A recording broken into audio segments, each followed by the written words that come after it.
Hello, my name is Aaron and this is tutorial 2. In tutorial 2 we will be making a basic platformer game to demonstrate the facility of the engine's capabilities with collision detection. We'll go over to our games directory in source SAGMA and we'll create a new package and we'll name it tutorial 2. Inside we'll create the obligatory tutorial 2 entry point, extend the game, import it, and add the unimplemented method of the initialization. We'll also copy across the last tutorial's configuration file, and we'll edit it for the correct entry point. Of course, the first thing we'll do is set the escape key to exit, and we'll also set the game mode to 2-dimensional. In this tutorial we'll be using various properties and we'll start defining them now. The first thing we need to do is define the player's speed in the engine. We'll define it as such. We'll also define jump speed.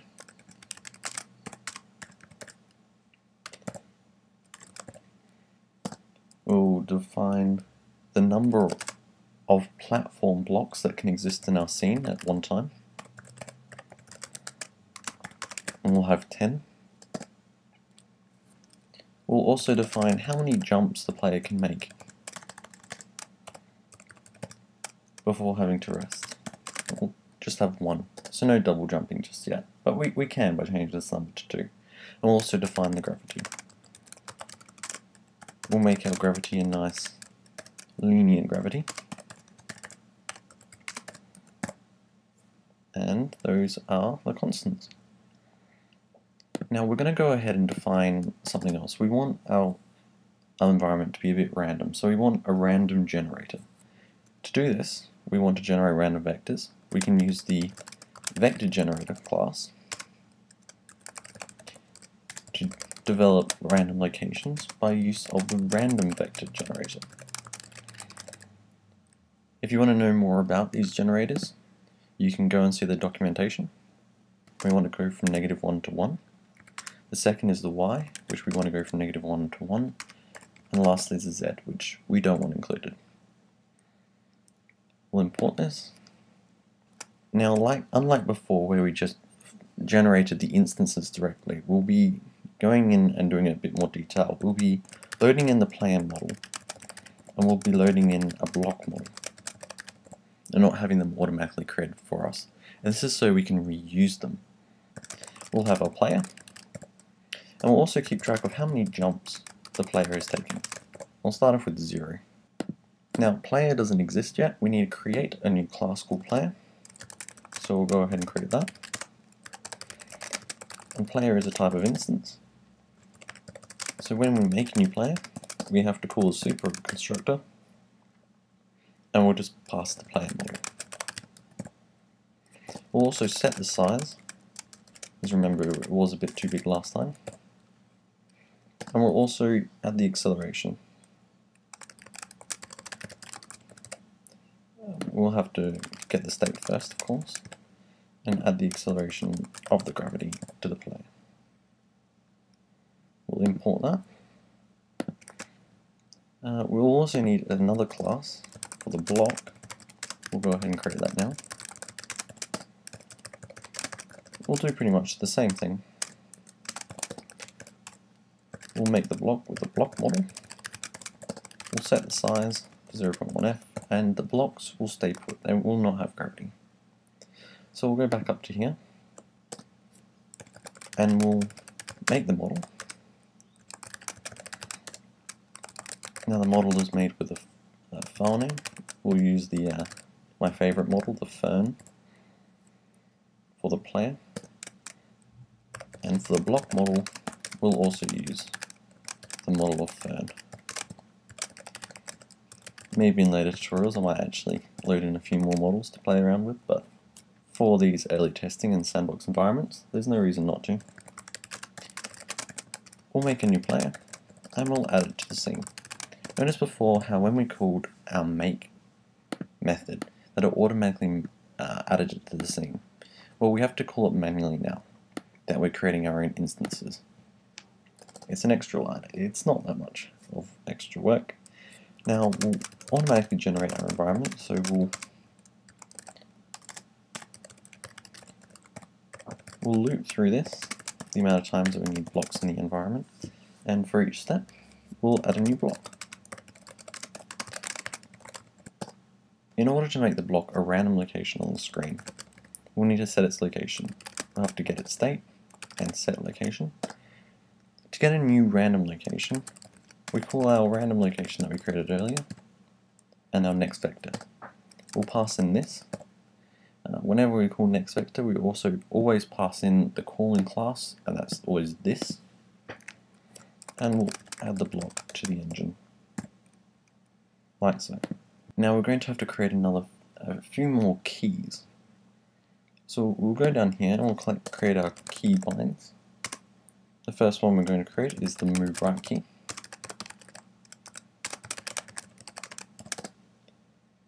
We'll import keybind, add the unimplemented methods. This one is going to trigger when the key event finds a right key.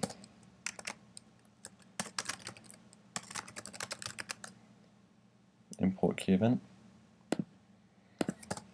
Or if the key event is the D key. Now this is where it starts diverting from last time. This one is the same. We'll get the state and we'll add a speed. This will just add this player speed to the X direction. In earlier tutorials, we subtracted the player speed after we let go of the key. But because of the more complex environments, subtracting this may cause unusual results when you're detecting collisions and stopping the player forcefully. So we're going to have to do this a bit differently. Firstly, we'll find the player's current speed, like so. And the only component we want to change is the X direction, and we want to set it to 0 when we release the key. So we'll set the speed, and we'll set it to 0, and we'll use the Y and the Z direction that it's ready for traveling. We'll only mess with the X direction. We'll leave the rest as it is. Now we can copy this template across and make our move left keybind. Move left keybind obviously works for the left and the D A keys.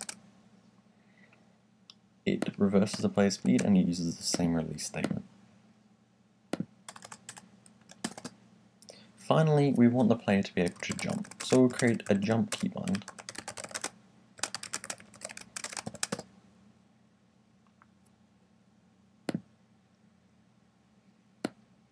And the jump keybind will respond to 2 keys.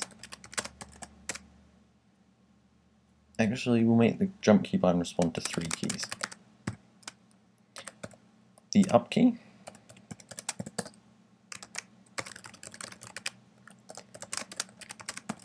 will also make the jump work on the space key.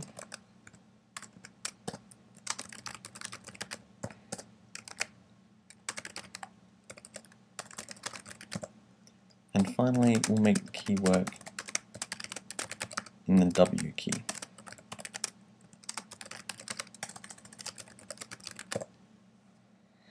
When we press the key, we want to jump in the air. Now to do that, we have to make sure that we can jump. In order to make sure that we can jump, we'll check if our jumps taken is less than the maximum amount of time that we can jump. And if it is, then we'll get the state of the player. Don't know what happened there. And we'll add speed, the new vector, and we'll add the jumps jump speed to the y direction. We'll also increase the amount of jumps that have been taken by 1. Nothing should happen when we release the jump key. We have to add the movement to the initialization. So we'll add a new move left command, a new move right command, and our new jump command. Now we're up to the juicy part of the program, collision detection. Firstly, you want to create a new class that defines what is colliding with what. We'll call our class player collides with block. I'm sorry, it's an interface, so we will implement the event action class. We'll import that and add unimplemented methods. And it calls one action event. Now this action event won't make any sense to you at the moment. Object A and Object B doesn't really mean much. So in order to define Object A and Object B, we need to go back up here and add the collision event. So we'll add a new collision action. And the collision is going to be between a player and a block. Now the order that you write these is very important.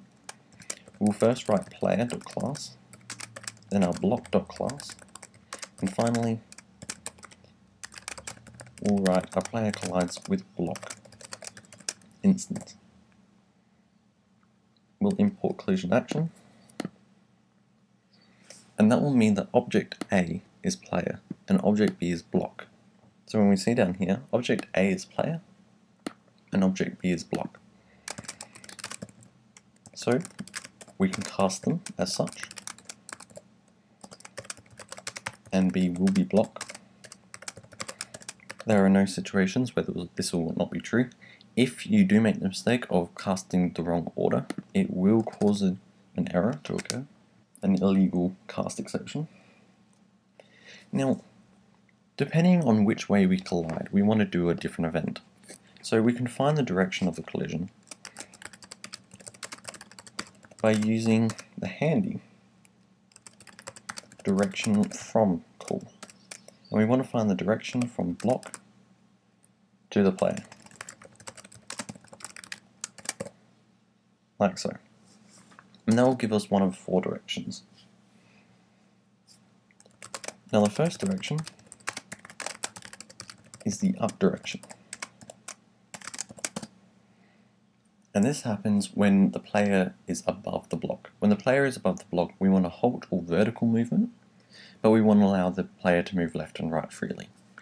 Now in order to stop the effects of gravity, we could do one of 2 things. The first way to stop gravity is to remove the acceleration caused by gravity. That is the incorrect way to do it, because then you have to have a collision event where it's no longer colliding to add back the gravity later. And this is just messy. There is a much cleaner way of counteracting gravity. We'll use the opposite of gravity.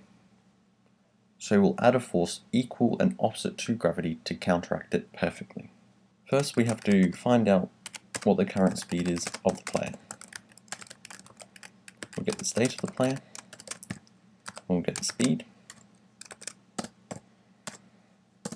We'll create a new speed based upon this. It's going to include the original x component. The y component is going to be the inverse of gravity. So we're going to subtract the y component of gravity, and we're going to put in the z component of speed. So we'll call player, get the state, and set the speed. And we'll set it to the recently acquired speed. Now we also want to check when the direction is down. Because when the direction is below, we want to stop the player from moving any further up. So counteracting gravity isn't our goal. So firstly, again, we need to find the current speed.